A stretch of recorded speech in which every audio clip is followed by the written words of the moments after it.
नमस्कार, बिहार मिथिला न्यूज में आपका स्वागत है। मैं हूं मनोज।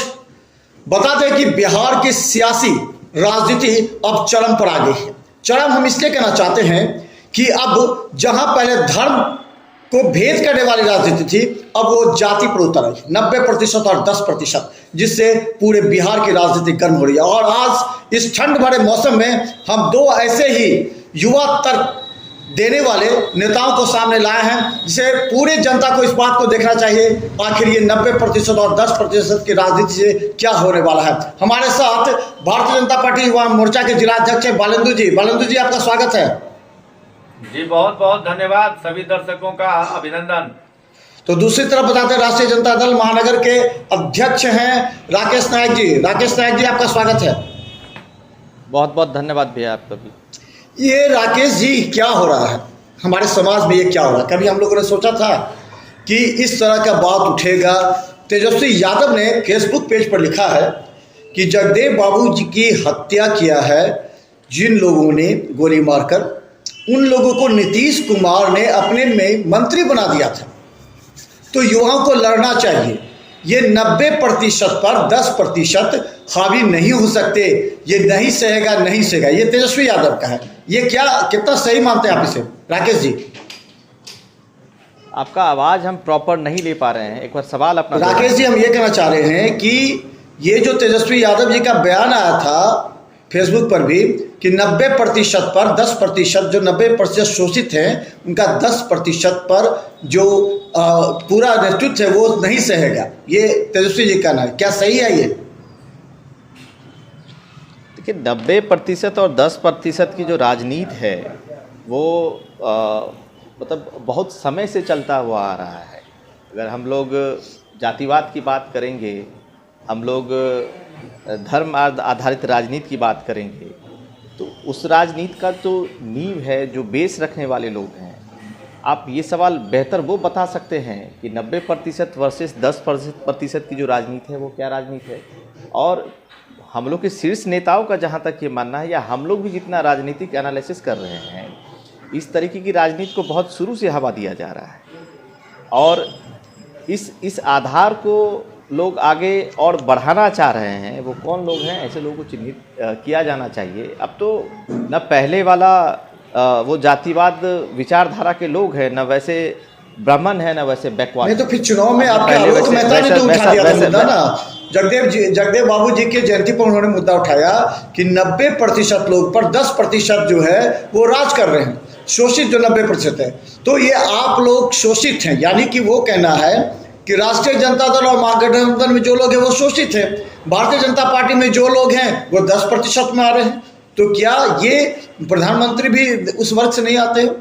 तो ये क्या राजनीति हो रही है, यही हम जानना चाह रहे हैं। सबसे पहले बताइए, इसके बाद फिर हम बालेंदु जी से पूछेंगे। मैं सीधा आपको जवाब दे रहा हूँ कि इस तरीके के लोग सिर्फ भारतीय जनता पार्टी और राजद और गठबंधन और महागठबंधन और एनडीए में ही नहीं है। इस तरीके के लोग तो सभी जगह हैं। तो फिर तेजस्वी जी ने, आलोक मेहता जी ने, आपके मंत्री ने क्यों ऐसा बयान दिया? आपके मंत्री ने क्यों ऐसा बयान दिया? आप अपने सवाल को फिल्टर कीजिए कि इस तरीके की राजनीति हो रही है। क्या बैकवर्ड बीजेपी में राजनीति नहीं कर रहे हैं? क्या बैकवर्ड लोग राजद में ही सिर्फ राजनीति कर रहे हैं? क्या 90% और 10% की जहां आंकड़ों की बात है, ये बड़ा वाजिब सा बात है। एक जो सिस्टम चला आ रहा है डे 1 से, आज आप देख लीजिए सड़क पे अधिकांश चाय और फल बेचने वाले किस जाति, किस समाज के लोग से आते हैं, और जो ब्यूरोक्रेट्स में बैठने वाले लोग हैं, जो अफसरशाही में बैठने वाले लोग हैं, वो किस समाज से लोग आते हैं। क्या हम लोग का फर्ज नहीं बनता है ऐसे लोगों को वहां ऊपर बिठाए, ऊपर पहुंचाए? चलिए, इस पर हम चर्चा करेंगे। इस पर हम बहुत आपको सटीक बात बताएंगे। ऐसा नहीं है इसमें 32 वर्षों से आप लोग हैं। चलिए, 32 वर्षों से हम। बालेंदु जी, ये जगदेव बाबू जी के जयंती पर इस तरह का सवाल उठाना, क्या ये बताता? क्या जगदेव बाबू ने तो कभी नहीं कहा? उन्होंने 10% 90% का जो जिक्र किया था, उसका तात्पर्य ये था कि जो 10% हैं, जो कि शिक्षित हैं, शैक्षणिक हैं, उन लोगों को इस हिसाब से देना चाहिए जो वर्ग समूह में बांटा था। क्या लगता है आपको बालेंदु जी? हमको तो लगता है सामने में जो पैनलिस्ट आपने राष्ट्रीय जनता दल से बैठाया हुआ है, उन्होंने आपके सवालों में ही अपना जवाब भी दे दिया कि आपको अपने सवाल को फिल्टर करना है। और पहले से ही यह जाति की राजनीति चलती आई है, और खासकर राष्ट्रीय जनता दल के लोग तो जाति पर ही टिके हुए हैं। जाति के अलावा राष्ट्रीय जनता दल ने और कोई काम किया ही नहीं है। मंडल, कमंडल, पिछड़ा, अति पिछड़ा, दलित, महादलित, जब जब लगते हैं इनके वोट बटने तब तक जाति का नाम लगते हैं इन लोग रटने। और यह हम नहीं, इन लोगों का राजनीतिक इतिहास कहता है, आप खोल के देख लीजिए। और यह जो 90 और 10 का आप कह रहे हैं, कुछ दिन पहले राजद के ही मंत्री साहब जो है बीच मंच पर बोले हैं कि जो 10% के आरक्षण वाले अंग्रेजों की गुलामी करते थे। चंद्रशेखर आजाद, मंगल पांडे जैसे हमारे वीर योद्धा, सुभाष चंद्र बोस जैसे वीर योद्धा अंग्रेजों की गुलामी करते थे। उनका कहने का मतलब यही है, दलाली किया करते थे। तो राष्ट्रीय जनता दल सत्ता में जितना दिन रही, भूरा बाल साफ करो के नारा के साथ रही, और अभी सत्ता से बेदखल होने के बाद फिर से मुख्यमंत्री बनने की जो लालसा है वो कहीं ना कहीं दूर होती नजर आ रही है। अवैध रूप से यह सरकार चल रही है, तो वो जाति जाति जाति करके छाती पीट रहे हैं। और तभी सुधाकर सिंह और आलोक मेहता जैसे लोगों को ये तेजस्वी यादव समर्थन दे रहे हैं, पीठ पीठ ठोक रहे हैं। मैं दुर्भाग्य कहना चाहूंगा राष्ट्रीय जनता दल के उन सवर्ण नेताओं का, खासकर हम दरभंगा की बात करना चाहूंगा कि आर.के. चौधरी जी कैंडिडेट थे और अभी नया नया ऋषि मिश्रा जी ज्वाइन करके बड़ा बड़ा बैनर लगाए हैं। इनका जवाब तो आर.के. चौधरी जी और ऋषि मिश्रा जी को देना चाहिए, जगदानंद बाबू को देना चाहिए। और राष्ट्रीय जनता दल को चलाने में सबसे महत्वपूर्ण भूमिका निभाने वाले सवर्ण चेहरा जिन्होंने तेजस्वी यादव को बोलना सिखाया है, वैसे मनोज झा को देना चाहिए कि इस सवालों पर उनका स्टैंड क्या है। हम तो इतना ही जानते हैं, तो दरभंगा के कार्यकर्ता हैं, हम तो इतना ही जानते हैं कि राष्ट्रीय जनता दल को एगो कार्यकर्ता नहीं मिलता है कि विधायक का चुनाव लड़ा है, जाति जाति करके क्या। चलिए, एक बात, बहुत अच्छी बात हम आपको बताते हैं। एक चीज हम बताना चाहेंगे कि देखिए, दरभंगा को इसलिए महत्वपूर्ण मानिए क्योंकि दरभंगा से ही बिहार की सरकार बनी थी, और दरभंगा में ही जो 5 लोकसभा दरभंगा कमिश्नरेट 5 लोकसभा हैं, इसलिए भारतीय जनता पार्टी ने भी यह कार्यकारिणी की बैठक की थी। एक चीज बता दें कि मंडल कमीशन का जो बात उठा था 1979 में, जब मंडल 1955 में, याद होगा आपको राकेश जी और बालेंदु जी, 1955 में जवाहरलाल नेहरू ने किया था। उस समय काका कालेकर आयोग का गठन हुआ था, लेकिन उसमें सही नहीं दिया गया था। उसके बाद तब 1979 में मंडल कमीशन लागू हुआ था। लेकिन सवाल है, क्या मंडल कमीशन से अगर हम कहें मंडल कमीशन से क्या उस समय जो वर्ग को, शैक्षणिक और सामाजिक रूप से पिछड़े वर्ग को दिया गया था, उसको सही तरीके से एनालिसिस किया गया? और अगर 35 साल से तो 32 साल से तो सरकार है नीतीश कुमार और लालू प्रसाद यादव की, उस समय क्यों नहीं उन लोगों को आरक्षण मिला? राकेश जी। जी, आरक्षण, आप मंडल कमीशन लाने वाले कौन लोग थे वो देखिए आप। देखिए, बीपी मंडल थे उस समय, तो वही लोग थे ना, बीपी मंडल थे, जनता पार्टी की सरकार थी उस समय। तो उस समय से लेकर के अगर अभी तक देखिए तो 15 साल लालू प्रसाद यादव और 15-17 साल नीतीश कुमार, तो ये 90% में नहीं आते हैं क्या? तो ये 17 साल नीतीश कुमार के साथ बीजेपी वाले लोग भी, अरे किसी के लोग थे, लेकिन नेतृत्व किसका रहा? नेतृत्व तो नीतीश कुमार अति पिछड़ा से आते हैं, लालू प्रसाद यादव अति पिछड़ा से आते हैं। तो फिर आखिर 32 साल में क्यों नहीं अति पिछड़ों को सम्मान मिला? क्यों नहीं शैक्षणिक सामाजिक रूप से उन लोगों को बढ़ाया गया? ये बड़ा सवाल पूछ रही है जनता। और आज जब लोकसभा चुनाव आ रहा है तो इस मुद्दे को उठाकर वर्गों में बांटा जा रहा है। तो हम इन चीजों को पकड़ के बैठे कि हम 32 साल में हमने क्या नहीं किया, या हम आगे अगर कर, तो फिर आज क्यों मुद्दा उठा रहे हैं? आज क्यों मुद्दा उठा रहे हैं इस मुद्दे को? आज नहीं, निश्चित तौर पे 32 साल में 15 साल 17 साल इनका शासन था। 15 साल में लालू जी ने बिहार में क्या किया, बिहार की क्या स्थिति थी, और बिहार में उन्होंने किस तरीके से जो दबे कुचले लोग थे उनकी आवाज़ को बुलंद करने का काम किया, ये दुनिया जानती है। ये यहाँ का बैकवर्ड समाज जानता है, जो शोषित पिछड़े लोग हैं, जो इस लोकतंत्र की पैदान में आज भी पिछड़ेपन को जी रहे हैं, वैसे लोग जानते हैं। और उसके बाद का जो शासन रहा नीतीश कुमार जी का, और नीतीश कुमार जी किनके साथ अलायंस और टैग होकर के काम करते रहे, वो भी आप देख रहे हैं। अभी नीतीश कुमार जी हमारे दल के साथ में गठबंधन में, महागठबंधन में आकर के काम कर रहे हैं, और हम लोग जिस तरीके के एजेंडा को आगे लाना चाह रहे हैं उसमें दिक्कत किन लोगों को हो रही है उनको देखने की बात है। अगर बालेंदु जी को दिक्कत हो रही है, बालेंदु जी आपको दिक्कत क्यों हो रही है? पेट में दर्द क्यों हो रहा है? अगर वो लाना ही चाहते हो तो बताइए राकेश जी को। हमने नहीं किया, हम करना चाह रहे हैं बालेंदु जी ना। ये तो सब कुछ देखिए, हमारे नेता लगातार कह रहे हैं कि नीतीश कुमार जी रबर स्टैम्प मुख्यमंत्री है, और राजद के तरफ से जो पैनलिस्ट आपने बैठाया है वो खुद कह रहे हैं कि वो आके हमारे गठबंधन में काम कर रहे हैं और मुख्यमंत्री हैं वो।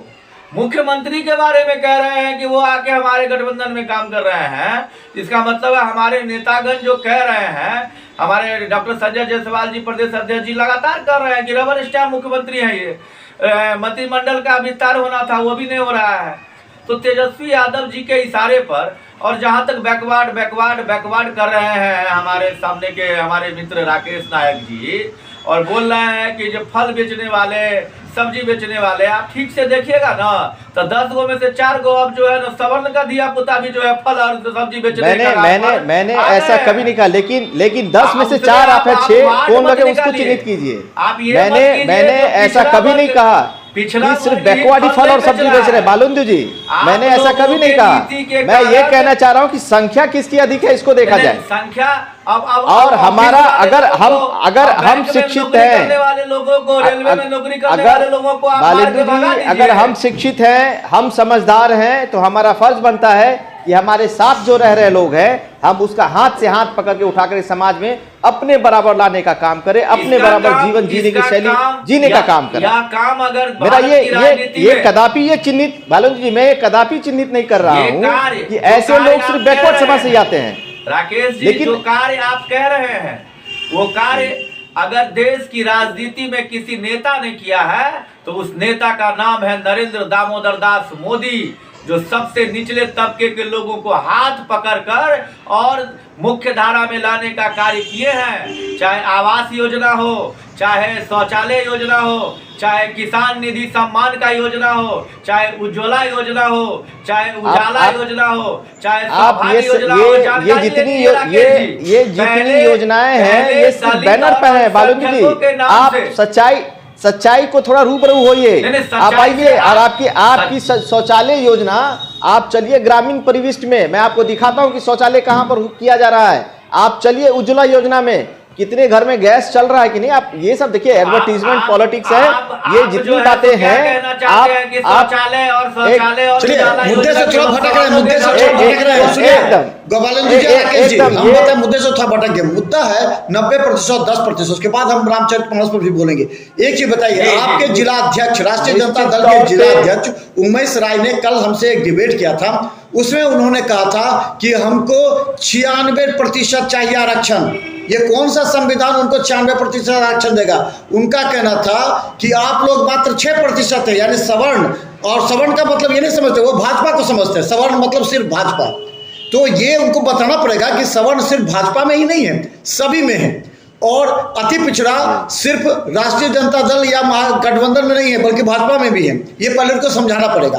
तो उनका कहना था कि 4% आप लोग हैं, इसीलिए 96% आरक्षण चाहिए। सुनिए राकेश जी, जब उन्होंने कहा था, आपके जिला अध्यक्ष उमेश राय जी ने हमसे डिबेट में कहा था 96, ये हो सकता है क्या? ये बयान को आप नहीं कहेंगे चुनावी बयान है? राकेश जी, आप उनका समर्थन करते हैं या नहीं, ये बताइए राकेश जी। जब हमारे पास एक्चुअल डेटा होगा तभी तो हम इसको लागू कर पाएंगे। आप जो जिस संविधान के आधार पे देश चल रहा है उसी को 100% लागू ईमानदारी से करवा ना दीजिए। आप देख लीजिए महाराष्ट्र में बीजेपी संविधान को कहां रौंदती है, ये पूरी देश और दुनिया देख रही है। कौन सी पार्टी, छुपा हुआ नहीं है। पार्टी ने कितना बड़ा अध्यादेश लाया है, इसकी गिनती इतिहास में शुरू करिए। बीजेपी क्या बार अध्यादेश लाई है, और आपके दुलरुआ कांग्रेस क्या बार संविधान को रगड़ने का काम किया है। इसका इतिहास खोलेंगे तो सुबह हो जाएगा। भाजपा के इसी संविधान भाजपा का हमेशा दोहरा चरित्र देश ने देखा है। भाजपा का हमेशा बीजेपी सत्ता को पाने के लिए हर तरीके का हाथ गड्ढा अपनाती है। अच्छा चलिए, एक चीज बताइए, चुनावी मुद्दा है, ये बताइए, इनसे पूछ लिया जाए। बालंदु जी एक चीज बताइए, ये 90 और 10% का जो मुद्दा है वो क्या चुनावी मुद्दा है? आप पर तो पहले से भी आरोप लगते हैं कि आप पहले धर्म में बांटे हैं, हिंदू मुस्लिम करके आप सत्ता में आए, यहाँ पर भी आरोप लगा है। अब वो जाति पर आते हैं तो आपको क्या है? हम बता दें, जब मंडल कमीशन में था 3500 जातियाँ थी, तो ये 3500 जो जातियां हैं वो क्या सिर्फ महागठबंधन में है, या आपको कांग्रेस, राजद या जदयू के हैं, या अलग अलग पार्टी में है? क्या भाजपा में नहीं है? ये भी सवाल है। तो आप पहले धर्म में बांटे थे, अब वो जाति में बांटे, तो आपको दर्द क्यों हो रहा है, ये पूछा जा रहा है आपसे। बालंदु जी बताइए, आपको क्यों दर्द होता है अगर वो जात रहे हैं तो? जो थोड़ा सा समय देना पड़ेगा मनोज जी आपको इस बात के जवाब के लिए। जाति पर आप यह बात कर रहे हैं, तो भारतीय जनता पार्टी को जब 3 बार मौका मिला है राष्ट्रपति बनाने का, पहली बार एपीजे अब्दुल कलाम, दूसरी बार दलित समाज से आने वाले रामनाथ कोविंद और तीसरी बार आदिवासी समाज से आने वाली द्रौपदी मुर्मू जी देश की सर्वोच्च पद पर आसीन हुई है। और हम बिहार से लेकर दरभंगा तक पूरे देश में भारतीय जनता पार्टी सबका साथ सबका विकास के नारा के साथ कार्य कर रही है। जाति की बात करिएगा तो भारतीय जनता पार्टी में कुछ भी जाति के आधार पे नहीं होता है। अन्य दलों में राष्ट्रीय जनता दल की जो खासकर हम बात करेंगे तो यादव समाज की प्रमुखता वाली पार्टी है और 4 पद लेके 9वां फेल तेजस्वी यादव 4 विभाग लेके मंत्रिमंडल का बैठे हुए हैं। 4 और यादव समाज के इन लोगों को क्यों नहीं मंत्री बना देते हैं? यादव समाज में एगो तेजस्वी यादव है पूरा बिहार में। लालू जी के बेटा होने के अलावा तेजस्वी यादव में और क्या खासियत है कि 4 विभाग लेके बैठे हुए हैं। राकेश जी जवाब दीजिए। करते थे जो काम अगर तेजस्वी जी की बात करेंगे तो हम सेंट्रल में लेके चले जाएंगे मनोज जी आपको। और मोदी जी कितना विभाग लेके बैठे हैं, उनके मंत्रालय की, उनके मंत्रियों की क्या स्थिति है ये बतावे। दरभंगा में जो ये एयरपोर्ट चला रहे हैं, इन्होंने स्पाइस जेट को 99 साल के लिए लीज कर दिया। दूसरी फ्लाइट की ऑपरेटिंग कंपनियां यहां से जहाज नहीं उड़ा पा रही है। आम जनता को आवश्यकता से अधिक पैसा देना पड़ रहा है। आप ये बात कर रहे हैं, आप हो जाएगी, सुनिए, नहीं आप ये बताइए, आप अगर आप बात कर रहे हैं सेंट्रल की और स्टेट गवर्नेंस की बात करें तो हम आपको बता रहे हैं केंद्र सरकार यहाँ 25 साल से बीजेपी का सांसद एक फ्लाईओवर दरभंगा को दे पाया है क्या? तो दीजिए नहीं 25 साल से दरभंगा का सांसद एक फ्लाईओवर दे पाया क्या? कोई राजधानी ट्रेन दे पाया क्या यहाँ पे कोई? आप बताइए कि एयरपोर्ट एविएशन अथॉरिटी के पास में अपना नेविगेशन भी है क्या दरभंगा में? आप एयरपोर्ट पर निर्भर हैं। आप किस दिन यहाँ प्लेन हाईजैक हो जाएगा और आप जो है गाली देना चालू कर दीजिएगा सब लोगों को। यहाँ कोई सिक्योरिटी सिस्टम नहीं है। आप सेंट्रल का पावर भी यहाँ बिहार में कहाँ दिख रहा है किसी को? बिहार वैसे ही सड़ा हुआ है, दबा हुआ है, कुचला हुआ है। तेजस्वी जी जुम्मा 8 दिन अभी सरकार में आए हैं तो आप मंत्रालय गिना रहे हैं। आप नरेंद्र मोदी के हाथ में कितना पावर लेके बैठे हुए आपको पता है? राकेश नायक है राष्ट्रीय जनता दल से और बीजेपी युवा मोर्चा का है। ये आप ऑब्जेक्टिव मेरा एक सीधा सवाल यहाँ सीधा सवाल सांसद महोदय से और राकेश जी और बलंदू जी मेरा एक सीधा सवाल यहाँ के दरभंगा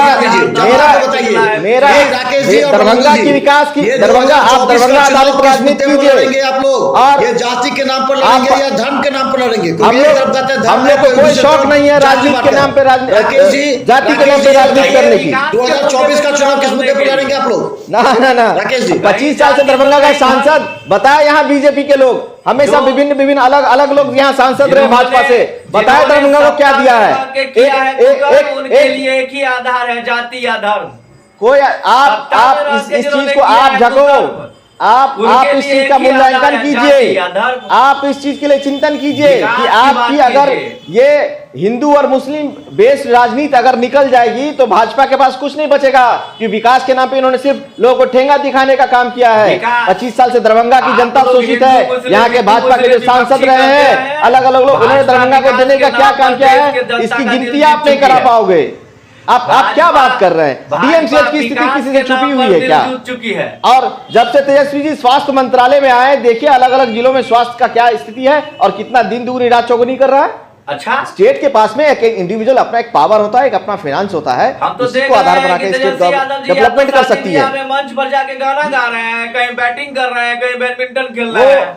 नहीं तो आपके नेता भी तो ढोल बजाते हैं।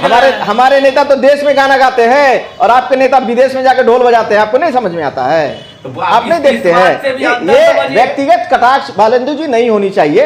वो उनको अच्छा लगता है मोदी जी को ढोल बजाते हैं और हमारे नेता को अच्छा लगता है वो गाना गाते हैं। अंतिम एक बात विकास की कीजिए, बात ऑब्जेक्टिव होनी चाहिए। बालेंदु जी और राकेश जी एक में बताइए, 2024 का चुनाव आ रहा है और हमारा ये मुहिम हम तमाम अपने वक्ताओं को हम ये देखना चाह रहे हैं कि दरभंगा में भी ऐसे वक्ता हैं जो कि बिहार के पैनलिस्ट के बराबर हैं। उनकी भी सोच, उनका भी तर्क निश्चित तौर पर बिहार में एक स्थान ला के देगा दरभंगा के उन तमाम नेताओं को जिनको हम मंच लगातार पहले भी देते थे, अभी देते हैं। बस एक छोटा सा सवाल मेरा है क्या ये चुनाव जाति में बांटकर 2024 का जो चुनाव होगा वो 90% और 10%, 2 महीने हैं।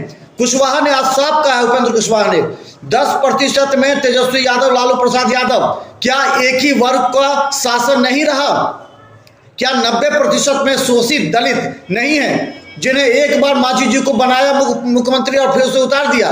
और आज सीधा अगर कहें तो नीतीश कुमार भी शांत बैठे हैं, खामोश बैठे हुए हैं और मुद्दा नहीं मिल रहा है राष्ट्रीय जनता दल को। यह आरोप लगाया जा रहा है, तो कभी रामचरितमानस, तो कभी जातियों में बांट करके ये कहा जा रहा है। तो क्या 90% पर आप चुनाव लड़ेंगे राकेश जी इस बार 2024 का? बताइए। निश्चित तौर पे हमारी पार्टी अपना एजेंडा फिक्स कर चुकी है कि हमारा जो दल है वो A to Z का दल। तो यानी पहले आपका भारत हिंदू मुस्लिम जो आपका सवाल आ गया, जवाब देने का मौका दीजिए। भाजपा आप पहले कहते थे मुस्लिम को डराती है भाजपा, तो अब मुस्लिम हिंदू छोड़ करके आप जाति पर चुनाव लड़ेंगे राकेश जी?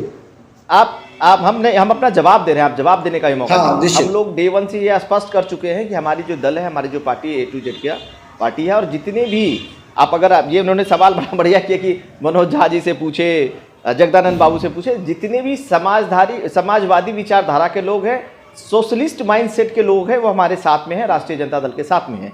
हमारी पार्टी का हमेशा एक उद्देश्य रहा है कि देश में जो दबे कुचले लोग हैं, हमेशा जो इस लोकतंत्र की इस 21वीं सदी में भी आज कहीं ना कहीं नीचे जी रहे हैं, वैसे सभी समाज के लोगों को ऊपर लाने का हम काम करें। हमारा सिंगल एजेंडा, सिंगल मुद्दा विकास का मुद्दा होगा।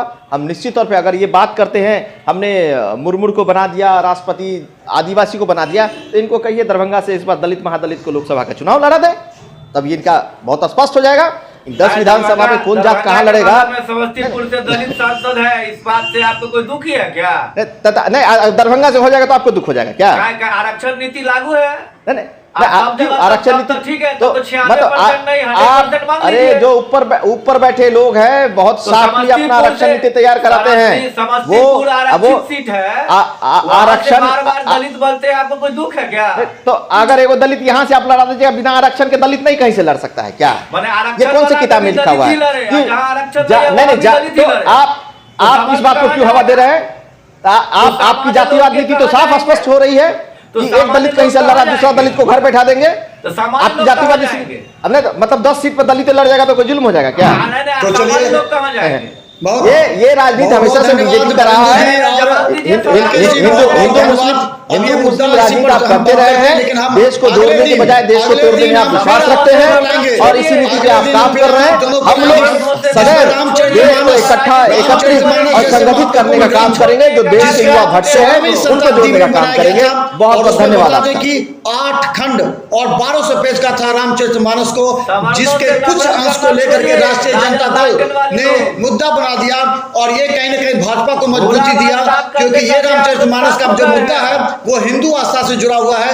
उस हिंदू आस्था को जहां राष्ट्रीय जनता दल ने आघात पहुंचाया और तेजस्वी यादव ने समर्थन किया। हालांकि सवाल का जवाब अभी तक सही तरीके से नहीं मिला, लेकिन अगले दिन हम आपके साथ शामिल होंगे रामचरितमानस जैसे महत्वपूर्ण मुद्दे को आगे लेके चल रहे हैं और देश और बिहार के साथ में हम लोग क्या होगा हम जनता ओपिनियन निकालेंगे। धन्यवाद राकेश जी, धन्यवाद बालेंद्र जी। आपसे फिर मिलते रहेंगे। एक बार जनता को कह दीजिए अंत में, दोनों आदमी। बहुत बहुत धन्यवाद। जनता जागरूक है, वो समझती है कि करना क्या है और कर क्या रही है। देश से लेके बिहार तक एक मुश्त भारतीय जनता पार्टी के पक्ष में मतदान कर रही है और इसी को देखकर राष्ट्रीय जनता दल के लोग, विपक्षी लोग जब इनकी कुर्सी की पौआ लगते हैं भटकने, ये लोग जाति और धर्म के नाम पर लगते हैं छाती पीटने। और बहुत धन्यवाद। अब मैं अपनी बात को मिथिला मंच के माध्यम से रखना चाहूंगा। बालेंदु भाई बहुत बहुत आपका भी धन्यवाद। आपके साथ बहुत साहतपूर्ण बात में अपनी बातों को मैंने रखने का प्रयास किया है और कहीं किसी बात से अगर आपको तकलीफ हुई तो मैं इसके लिए माफी चाहूंगा। दूसरी बात, देश की जनता और बिहार की जनता इस बात को बहुत भली भांति भांप रही है कि इस देश को चलाने के लिए कलम की ताकत वाले लोग चाहिए। मंदिर या मस्जिद का घंटा और इमाम वाले लोग इस देश को नहीं चला सकते हैं। देश को कलम की ताकत आगे लेके जाएगी। जातिवाद और धर्मवाद वाले लोग जो है सिमट जाएंगे, क्योंकि नौजवान पीढ़ी इस बात में जागरूक हो रही है, जिसमें बिहार में महागठबंधन सरकार किस तरह दुविधा में है, क्योंकि देश को चलाने का जो लोग यादव के हाथों में अब सरकार आ गई है और अगले दिन दरभंगा की तमाम विज्ञान पैनल ऐसे रामचरितमानस के विवाद से लगा के राजनीति करने वाले लोग सावधान हो जाएं। रुझान क्या है देते रहिए आपके अपडेट खबर पार्टी के लिए सब्सक्राइब करें हमारे चैनल को। धन्यवाद पार्टी राकेश के जी, झंडे में धन्यवाद बालेंदु जी, आपका तिरंगा आगे होता है, इसलिए आप सावधान हो जाएं। बहुत बहुत धन्यवाद राकेश जी, धन्यवाद धन्यवाद धन्यवाद धन्यवाद का नहीं वो किसी धन्यवाद बालेंदु जी, धन्यवाद।